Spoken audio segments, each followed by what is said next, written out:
তোমরা কোনো দিন মোচা চিংড়ির ফিশ ফিঙ্গার খেয়েছো কি? অনেক ধরনের ফিশ ফিঙ্গার খেয়েছো, কিন্তু এটা একটু অন্যরকম।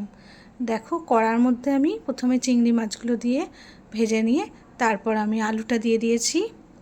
ফোড়নে একটু গোটা জিরে দিয়ে দিয়েছিলাম।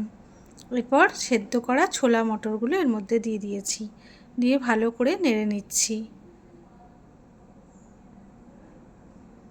তারপর দেখো, সেদ্ধ করে চটকে নেওয়া মোচাগুলো এর মধ্যে দিয়ে দিয়েছি, দিয়ে একটু আদা রসুনের পেস্ট দিয়েছি, দিয়ে ওই একটু মশলা ধোয়া জলটা দিয়েও ভালো করে এবার একটু কষিয়ে নেব।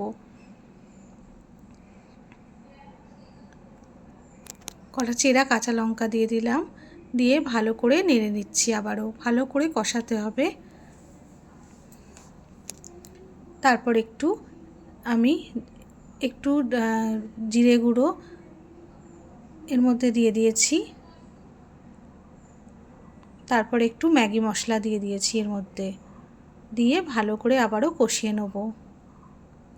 একটু গরম মশলাও দিয়ে দিয়েছি, দিয়ে ভালো করে কষিয়ে নিচ্ছি।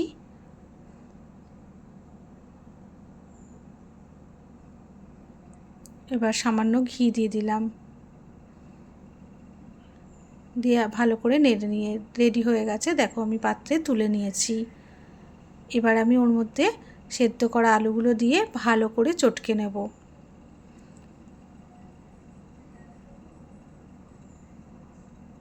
নিয়ে একটু বেসন ওর সাথে মিশিয়ে দিচ্ছি, দিয়ে আবারও ভালো করে চটকে নেব। একটা বাটিতে একটু বেসন নিয়ে নিয়েছি,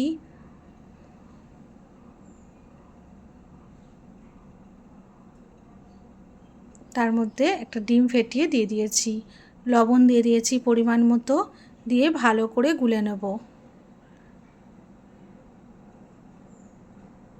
সামান্য একটু জল দিয়ে গুলেছি। দেখো, এবার ব্রেড ক্রাম্বস নিয়ে নিয়েছি একটা পাত্রে। এবার ফিঙ্গারের আকারে এগুলো গড়ে নেব। গড়ে নিয়ে দেখো, এইভাবে হাতের দ্বারাই আমি ফিঙ্গার বানিয়ে নিয়েছি। নিয়ে প্রথমে ওই বেসমের ব্যাটারে চুবিয়ে তারপর আমরা সেটা ব্রেড ক্রাম্বসগুলো ভালো করে গায়ে মাখিয়ে নিচ্ছি। তোমরা এটা দুবারও কোট করতে পারো। একবার বেসমে দিয়ে ব্রেড ক্রাম্বস মাখিয়ে আবার বেসমে দিয়ে তারপর আবার ব্রেড ক্রাম্বস মাখিয়ে নিতে হবে। একবারেও করা যায়। নিয়ে এবার আমি তেলের মধ্যে দেখো এগুলো ফ্রাই করে নিচ্ছি। এপিট ওপিট করে লাল করে ভেজে নেব।